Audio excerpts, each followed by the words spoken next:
오늘은 요한복음 18장 12절부터 14절 그리고 좀 19절부터 24절까지 이렇게 두 군데로 떼어서 읽습니다.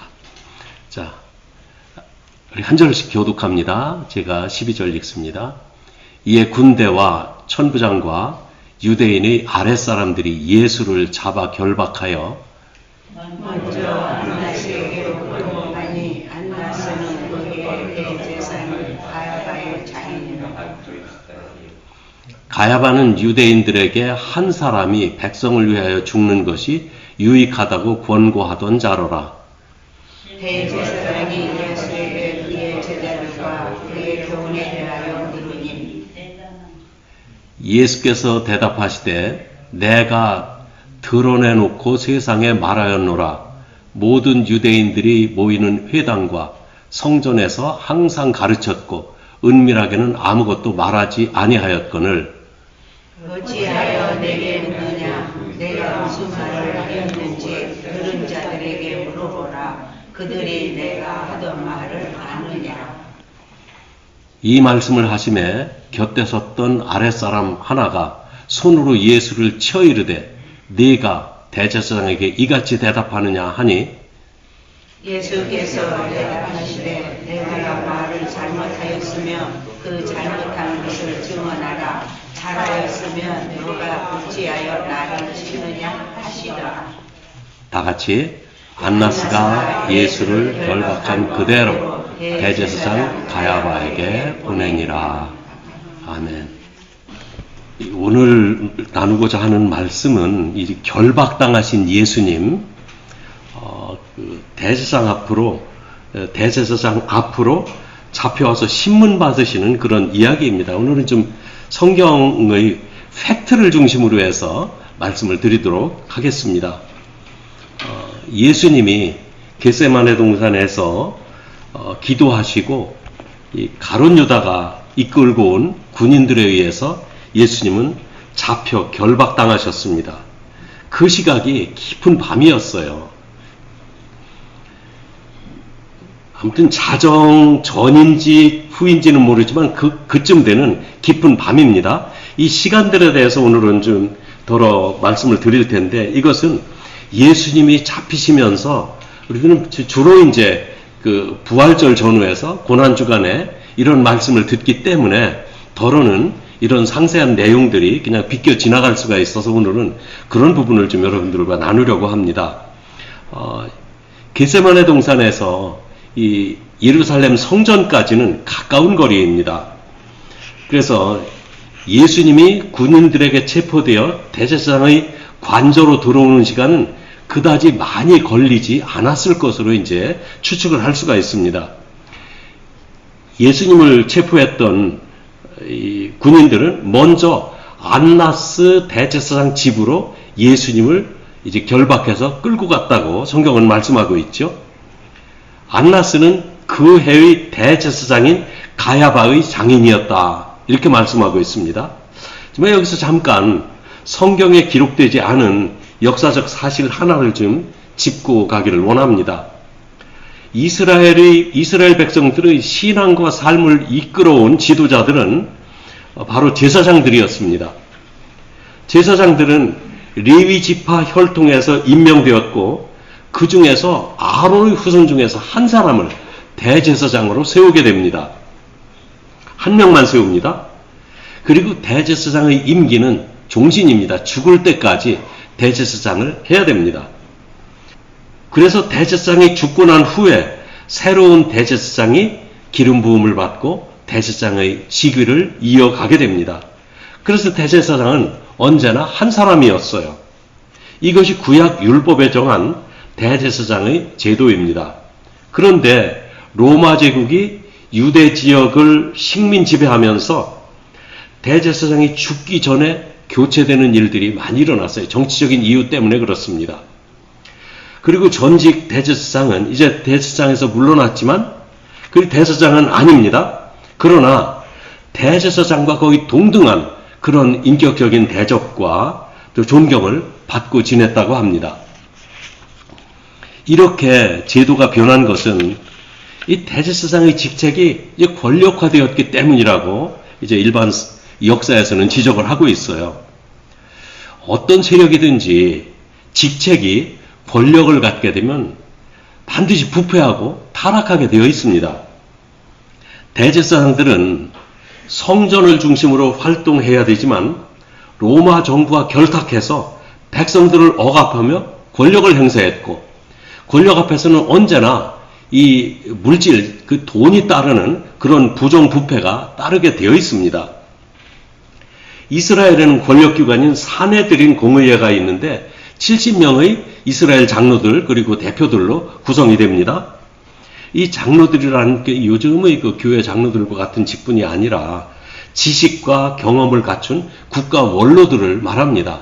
이 사람들 중에서 70명을 선발해서 이제 사내들인 공회를 하게 되는데 여기에 전직 대제사장들도 관여하게 됩니다.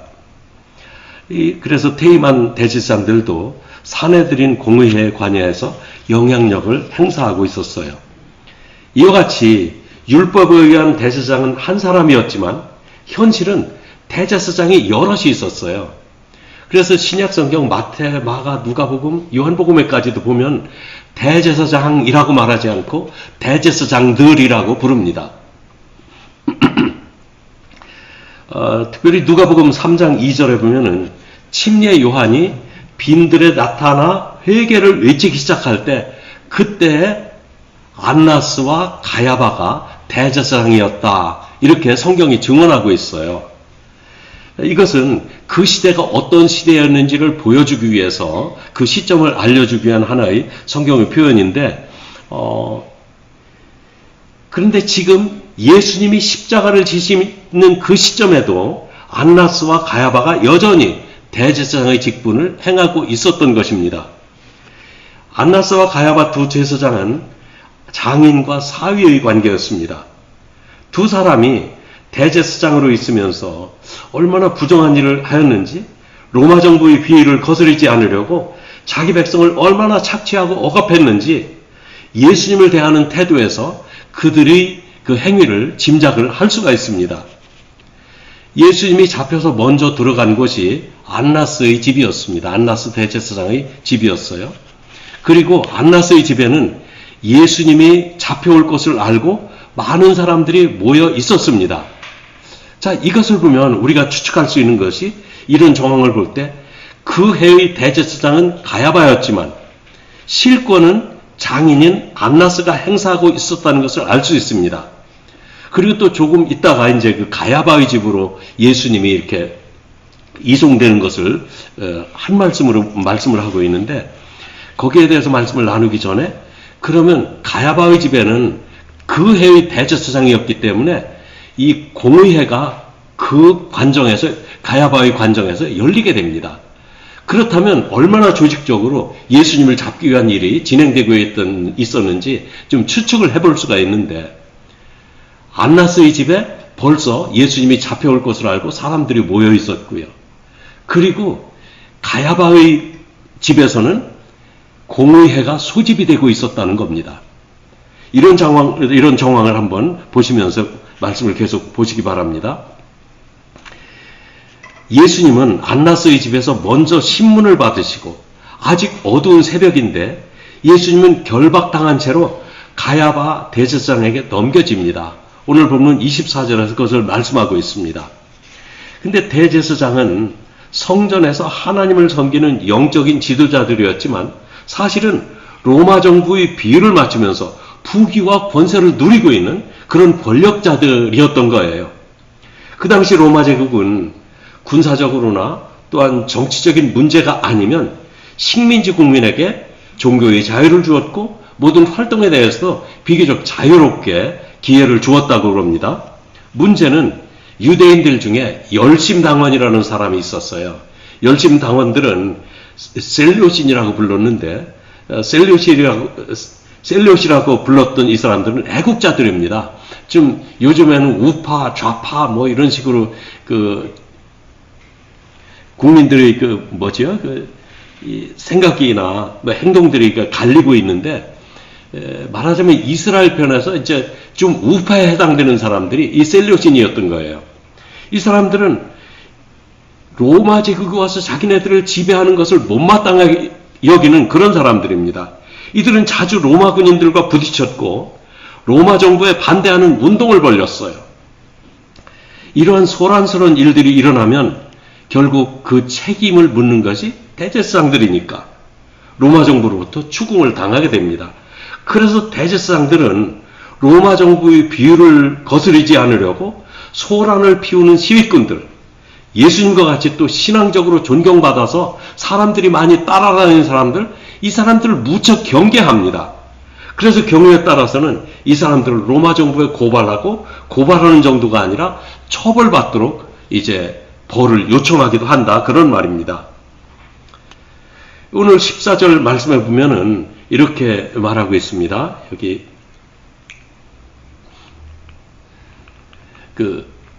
이 가야바가 어떤 사람인지를 말하고 있는데 14절에 가야바는 유대인들에게 한 사람이 백성을 위하여 죽는 것이 유익하다고 권고하던 자라라. 이 대제사장이라는 사람이 예수라는 사람 골치 아프니까 이 사람 죽여야 백성들이 편안하다. 그것을 주장했다는 거예요. 그러니까 가야바의 주장을 우리말로 풀어서 제 생각으로 풀어서 보면 예수님 때문에 사회가 혼란스러우니 여러 백성들이 로마로부터 예수님 때문에 미움을 받고 있다. 그러니 예수님 한 사람을 제거해서 없애버리면 나라가 평안해질 것이다. 이걸 주장했다는 사람입니다. 참 이 사람은 참 성경에 아주 더러운 이름을 남긴 것을 우리가 알게 됩니다. 참 추악합니다. 그리고 이제 15절부터 18절 또 좀 건너뛰어서 25절부터 27절 말씀에 보면은 이제 베드로가 예수님이 어떤 일을 당하는지 보려고 이 대제사장의 집에 따라갔다가 예수님을 부인하는 이야기가 나오는데 그 이야기는 베드로 이야기는 다음에 하도록 하고 오늘은 19절부터 24절 말씀으로 다시 들어가서 말씀을 이어갑니다. 이 말씀은 예수님이 안나스의 집에서 당하셨던 일을 말씀하고 있어요. 지금 이 시간이 깊은 밤이라는 거 생각하면서 이 말씀 대합하시면 이해가 될 것입니다. 이제 날이 밝으면 곧바로 예수님을 빌라도에게 넘겨야 됩니다. 그래서 그 새벽에 예수님을 신문해서 무슨 죄인지 죄목을 발견해야 되는 거예요. 이렇게 해야 되는 이유가 있습니다. 로마의 식민지 내에서는 사형을 판결하거나 사형을 집행하는 권한이 식민지에게 없었어요. 오직 로마 제국에만 있었습니다. 식민지 정부는 예수님을 사형시킬 권한이 없습니다. 그래서 로마 총독인 빌라도에게 예수님을 넘기고 사형을 요구하기 위해서 예수님의 죄가 무엇인지 밝혀서 그 죄목을 밝히고 빌라도에게 넘겨야 되는 거예요. 이것을 요즘 말로 말하면 검찰이 재판부에 죄인을 넘길 때 구형을 한다고 말합니다. 몇 년 징역 살게 해주십시오. 사형을 받게 해주십시오. 이렇게 형을 부르는 거 구형이라고 하는데 이제 그것을 만들기 위해서 지금 이 대제사장들과 공회에서 이런 일들을 음모하고 있었던 것입니다. 제목을 밝히지 않고는 빌라도에게 넘길 수가 없습니다. 그래서 예수님에게서 죄를 찾아내려고 그 새벽에도 신문을 하는 거예요. 아니 날이 밝으면 했으면 좋잖아요. 왜 굳이 새벽에 합니까? 그런데 그날 예수님을 사형에 처하지 않으면 그 다음 날은 안식일입니다. 안식일에는 유대인들은 사형을 지키지 않아요. 그런데 마침 그 안식일은 유월절이 낀 큰 안식일이라고 큰 명절이라고 성경은 말씀하고 있어요. 그래서 유대인들은 예수님을 안식일 전에 사형시키려고 그 한밤중에도 서둘러 예수님을 신문해서 죄목을 찾아내는 겁니다. 그래서 24절에 안나스가 예수를 결박한 그대로 대제사장 가야바에게 보냈다. 이렇게 오늘 본문 가운데서 말씀을 하고 있는데 그리고 이제 베드로 이야기에 이어서 이제 28절에 보면은 예수를 가야바에게서 관정으로 끌고 갔다는 이야기로 이어집니다. 자, 가야바는 그 해의 대제사장이었기 때문에 가야바의 관정에서 공회를 소집해야 합니다. 그리고 그 공회에는 대제사장이 주재를 하게 됩니다. 그래서 새벽 공회를 열고 예수님을 신문합니다. 요한복음에는 이 공회에서 신문하는 이야기가 생략이 되어 있어요. 그런데 마태복음, 마가복음, 누가복음에는 이 이야기가 비교적 상세히 기록되었는데 제가 마태복음 26장 57절부터 68절에 있는 내용을 좀 들어서 여러분들에게 그 과정을 조금 상세하게 설명을 드리려고 합니다. 마태복음 26장 59절에 보면은 대제사장들과 공회 회원들이 모여서 예수를 빌라도에게 고발할 증거를 찾았다고 이렇게 말씀하고 있습니다. 그리고 그 다음 절에 보면 여러 증인들, 심지어 거짓 증인들까지 나서서 예수님을 고발하는데 고발할 만한 증거가 안 나오는 거예요. 그런데 그 다음 절 61절에 보면은 두 사람이 일치하는 한 가지 증언을 합니다. 그것이 예수님은 성전을 파괴하는 성전 파괴범이라는 것입니다.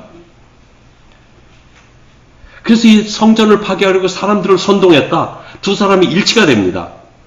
율법이 정한 대로 두 사람의 증인이 있고 반대 의견이 없으면 유죄 판결을 내리게 됩니다. 이 두 사람의 고발을 듣고 대제사장은 예수님에게 반대 의견이 없는지 물어요. 이제 할 말이 있느냐 묻습니다. 예수님은 대답할 가치도 없는 그 고발에 침묵하십니다. 이 예수님께서 성전을 허물라고 하신 말씀은 사실입니다. 그런데 그것이 왜 고발할 조건이 되는가? 유대인들에게 있어 성전은 대단히 중요한 위치예요.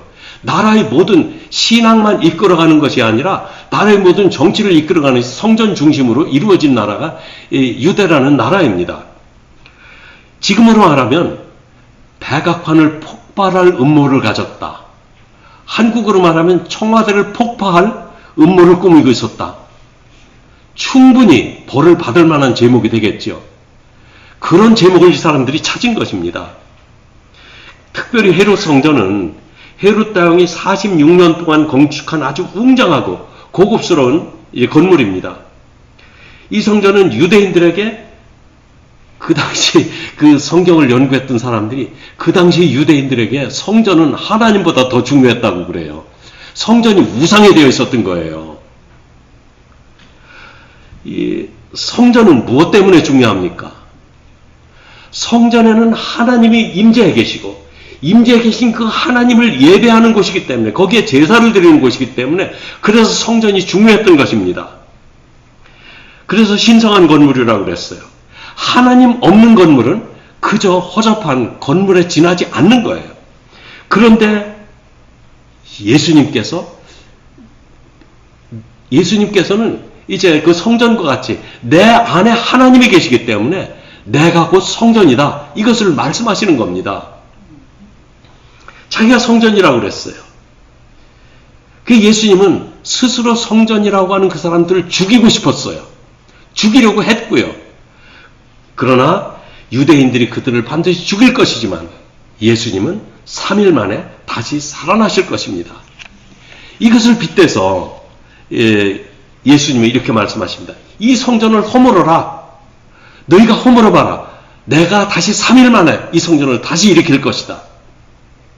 예수님의 이 말씀은 너희가 성전인 예수님, 나를 한번 죽여봐라. 그러나 나는 너희들이 죽여도 3일 만에 다시 살아날 것이다. 이것을 말씀하신 것입니다. 고발하는 사람들은 이 사람이 유대인들이 자랑이었고 신앙의 근거지였던 거룩한 성전을 허물으라고 했다는 거예요. 성전 파괴하려고 사람들을 선동했다는 겁니다. 사람들더러 이 성전을 허물으라고 했다는 거예요. 예수님의 의도와 전혀 상관이 없고 대답할 가치가 없는 고발이었지만 이스라엘에서 그 가장 중요하게 여기는 건물을 파괴하려는 음모는 그들이 죄목으로 정하기에 충분했던 것입니다. 이어서 이제 마태복음 말씀을 계속 보는 겁니다. 이어서 대제사장 가야바가 핵심적인 질문을 합니다. 마태복음 26장 63절에 보면 예수님 자신이 하나님의 아들 그리스도인이지 맹세하고 대답하라고 그래요. 내가 맹세하고 대답하라. 네가 하나님의 아들 그리스도냐? 대제사장은 평소 예수님이 그런 말씀을 하고 다닌다는 것을 사람들을 통해서 알고 있었어요. 지금 성전 파괴범으로 고발하는 그 순간 그동안 마음에 두었던 자기 생각을 이제 예수님에게 여과 없이 드러내는 것입니다. 아마 이 대제사장은 누군가가 그 얘기를 꺼내기를 벌써부터 기다리고 있었을 거예요. 성전 파괴범일 뿐만 아니라 자기 자신이 하나님의 아들이라고 하나님을 모독하는 말을 했다는 이 말을 누군가가 고발하기를 원했을지도 모릅니다. 그런데 여기서 이 안나스가 예수님에게 이 질문을 합니다. 그런데 예수님은 이제 가야바가 묻는 거죠. 예수님은 자기 스스로 그 말씀을 인정하세요. 64절에 보면 예수께서 이르시되 내가 말하였느니라. 그러나 내가 너희에게 이르노니 이후에 인자가 권능의 우편에 앉아있는 것과 하늘 구름을 타고 오는 것을 너희가 보리라. 그러니까 네가 하나님의 아들 그리스도냐? 모르니까? 네가 지금 말하고 있잖아. 맞아, 네 말 그대로야. 이렇게 말씀하시는 거예요. 예수님의 이 반박은 예수님을 하나님의 아들이라고 인정하지 않는 대제사장들과 유대인들 편에서 보면 분명히 신성모독으로 여길 수 있는 말이었습니다. 그리고는 이어지는 65절에 보면은 예수님의 대답을 듣고 대제사장은 자기 옷을 찢습니다. 그러니까 여기에 보면은 저쪽에 옷을 찢고 있는 사람이 대제사장입니다. 예, 이제 예수님이 결박된 모습을 저렇게 그려놨는데 그냥 참고로만 보시고요. 옷을 찢어요. 그리고는 공회 회원들에게 이제 질문을 합니다. 찬성 여부를 물어요. 너희들 생각은 어떠냐? 이렇게 묻거든요. 신성모독에 해당한다. 이렇게 대답을 하면서 묻습니다. 이렇게 증거를 얻은 후에 빌라도 법정으로 예수님을 옮기는 것입니다. 그래서 여기 오늘 본문 24절에서 28절 이어지는 것은 바로 이 안나스라고 하는 대제사장이 가야바 대제사장에게로 예수님을 넘겼고 예수님을 넘겨받은 바로 그 이후에 다른 말이 없이 바로 이제 빌라도 법정으로 옮기는 것으로 되어 있는데 그 사이에 이런 일들이 벌어지고 있었던 것입니다. 이런 증거를 얻은 후에 빌라도 법정으로 예수님을 옮겼어요. 예수님은 이 위험한 말씀이잖아요. 자기가 벌을 받으려고 하는 그런 말씀이잖아요. 이 위험한 말씀을 꺼리낌 없이 하고 계십니다. 그 이유는 그 말이 사실이었기 때문에 그렇습니다. 예수님은 하나님의 아들이시며 하나님 우편에 앉아 계시다가 구름을 타고 다시 오실 분이십니다. 예수님의 이러한 태도 때문에 우리는 예수님을 이 하나님의 아들 구주로 믿고 따르게 되는 것입니다. 이제 본문으로 다시 돌아와서 요한복음 18장으로 돌아와서 24절에 안나스 대제사장이 공회가 열리고 있는 가야바 대제사장에게로 보냈고 28절에 보면은 예수님의 그 성전 파괴 음모 또 신성 모독죄를 확인하고는 새벽에 관정으로 끌고 갔다고 했습니다. 관정은 빌라도 총독의 공관을 말합니다. 참 어떻게든지 죄의 누명을 씌워서 처벌하려는 사람들에게는 사실과 다른 헛소문도 고발의 증거로 삼습니다. 성전 파괴범으로 받아들인 점이 바로 그런 점입니다. 예수님의 이 직접적인 증언이 뭡니까? 내가 하나님의 아들 그리스도다. 예수님은 떳떳하게 말씀하십니다. 예수님은 하나님의 아들 그리스도가 맞습니다. 그런데 지금 하나님의 아들 그리스도가 아니면서 자기가 하나님의 아들이라고 자기를 주장하는 사람들이 세상에 분명히 신성모독을 하면서 세상에 돌아다니고 있어요. 현대사회 자신을 하나님의 아들이라고 하고 자기를 재림예수라고 하고 메시아라고 자처하는 사람들이 나타나 우리의 신앙을 어지럽게 하고 있습니다. 문제는 그런 사람들의 말을 듣고 따른다는 점이에요.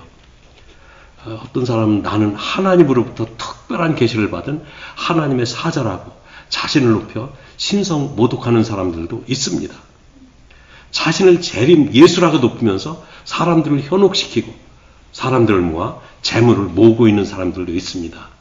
분명 자기를 따르는 사람들로부터는 존경을 받으며 화려하게 사는 그런 사이비 교주들을 말합니다. 그런 사람들은 분명 신성모독하는 것으로 하나님께서 벌을 내리실 것입니다. 그러나 예수님은 하나님의 아들 그리스도가 맞습니다. 예수님이 그리스도이십니다. 이것은 신성모독이 아니라 우리가 믿고 고백해야 될 신앙의 고백이어야 됩니다. 예수님은 이와 같이 믿지 않는 사람들의 손에 팔려 빌라도의 손으로 넘겨지시게 됩니다. 여러분은 예수님을 신성모독으로 빌라도의 손에 넘겨주었던 이 대제사장들과 유대인들처럼 예수님을 신성모독으로 몰아가시겠습니까? 아니면 예수님의 당당하신 말씀을 듣고 예수님과 함께 십자가의 길을 가시겠습니까? 예수님은 하나님의 아들이시며 우리의 구원자이시며 우리의 주권자이신 우리의 주님이십니다. 주 예수님께만 영원히 존귀와 영광이 있기를 바랍니다.